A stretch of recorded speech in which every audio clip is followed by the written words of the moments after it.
Did you know that properly playing the gold lane by clearing those special siege minions and maximizing your gold income can single-handedly tip the match in your favor more than any single team fight? Gold laners often turn into true late-game carries who dominate the damage charts, but mastering that lane is no walk in the park. It's a high-risk, high-reward dance of gold, positioning, and survival. Welcome to Mobile Legends News, where we break down meta, mechanics, and match-deciding plays. Today, we're diving deep into one of the game's most pivotal but often misunderstood roles, the gold lane. Unlocking the power of that lane is like unlocking a cheat code. Push, farm, scale, and become the team's backbone in the late game. Stick around if you're ready to go from gold crawler to gold slayer. Alright, let's not sugarcoat it. Playing gold lane in MLBB is a real pressure cooker. You're farming critical siege minions that carry extra gold, but your opponents know this too. And ganks come from every angle. As one esports wisely puts it, your top priority is gold and survival. Farm smart and don't just swing blindly at low health minions. Stay alive, hit last hits, and let your towers do the talking. Misposition even once and you're squashed, especially now with the meta leaning towards one-shot assassins who thrive on flashy burst and cleanups. One Reddit veteran summed up the emotional rollercoaster of gold lane. Gold lane is miserable to play. One small step and you're dead. You're not even safe under your own tower sometimes. And it's not just about surviving. Farming efficiently is everything. That special cannon minion in the gold lane drops significantly more gold in the early game. Miss them and you're crippled.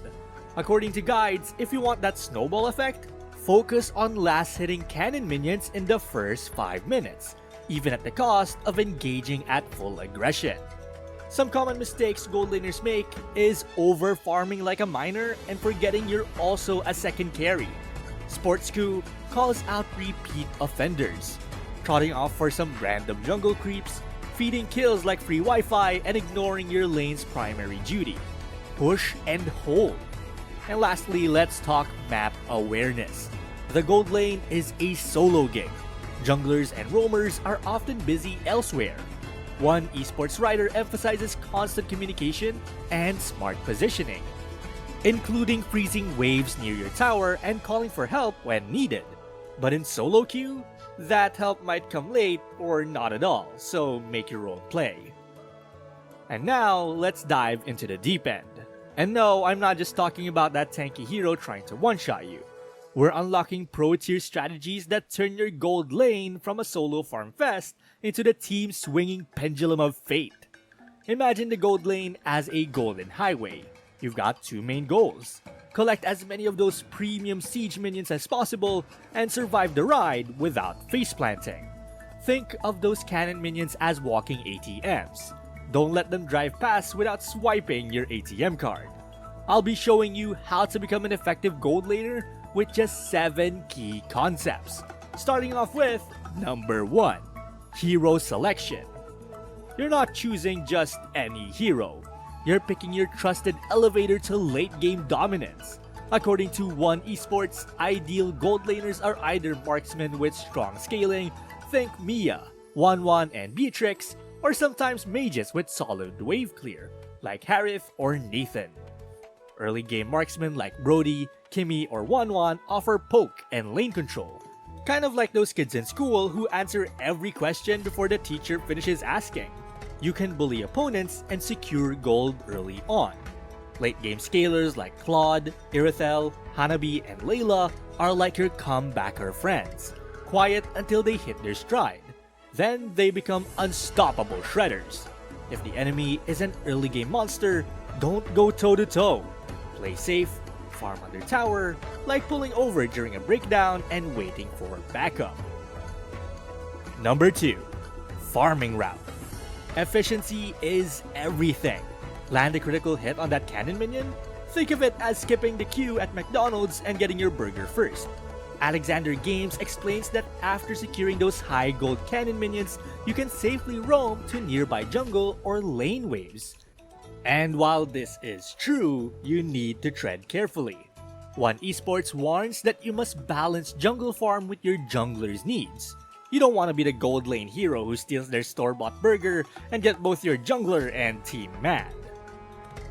Number 3. Lane Control.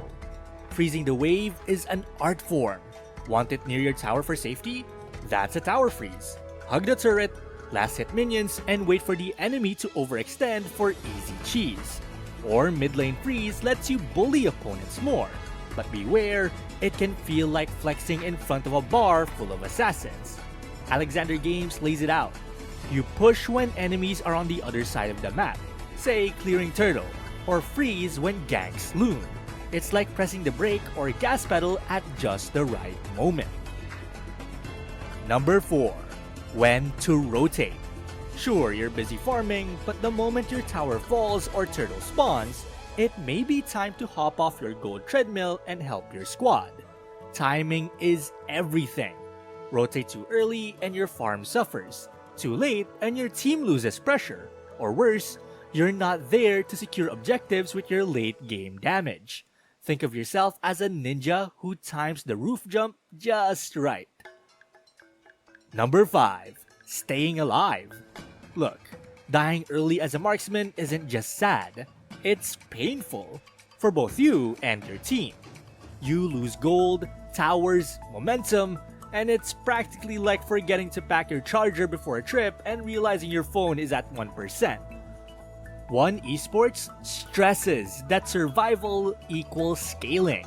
If your health dips below 30%, just recall, even if it feels lame. It's better to have a brief pause than feeding the enemy a kill and their team a snowball run. Number 6. Team fight role. When mid and late game roll in, your role transforms. You're not farming anymore. You're high caliber artillery. Positioning becomes key. Stay behind the tanks, dish out DPS, and avoid skill shots. And that one enemy Hayabusa who just won't let you breathe. One Esports nails it. Let the frontline disrupt, then dash in with your firepower. If they blow big CC early, clean up fast. And then, number 7. Build smart. Last but far from least, your item build should bounce between offense and defense. Build early steel leg plates if the enemy jungler is face rolling you, or defensive items like immortality if you're the primary target. One Esports again reminds you that you shouldn't be stuck full glass cannon. Sometimes a little armor helps you stick in battles longer and deal overall more damage. Basically, becoming a gold lane master turns you into the team's late game locomotive. Pick heroes that scale or bully when they can, like a caffeine-fueled bulldozer.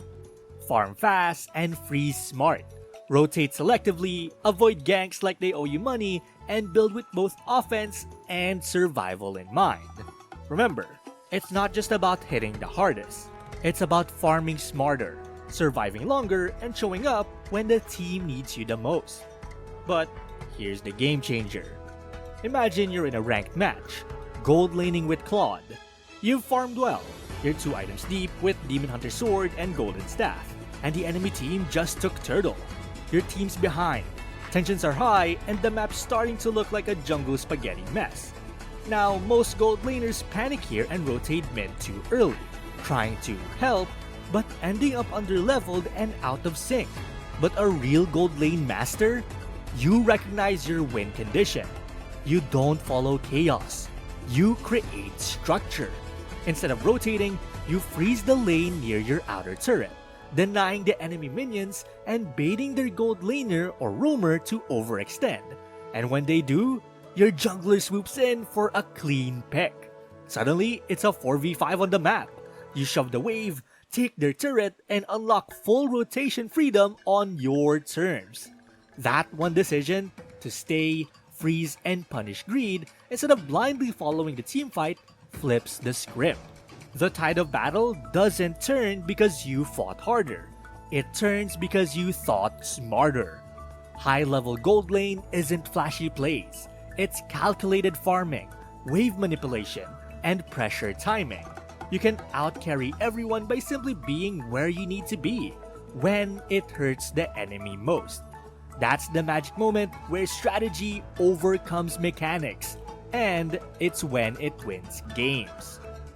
Gold Lane Mastery isn't just about high kill counts, it's about efficient farming, intelligent rotations, wave control, and positioning. From picking the right hero to knowing when to freeze or push, every decision shapes your team's chances of winning. Mastering the gold lane turns you from a silent farmer into the team's win condition, dominating late game with confidence and control. Now it's your turn. Drop your gold lane horror stories or proudest carry moments in the comments below. And don't forget to hit like, subscribe, and check out our other videos on lane domination and MLBB strategy guides. Till next time.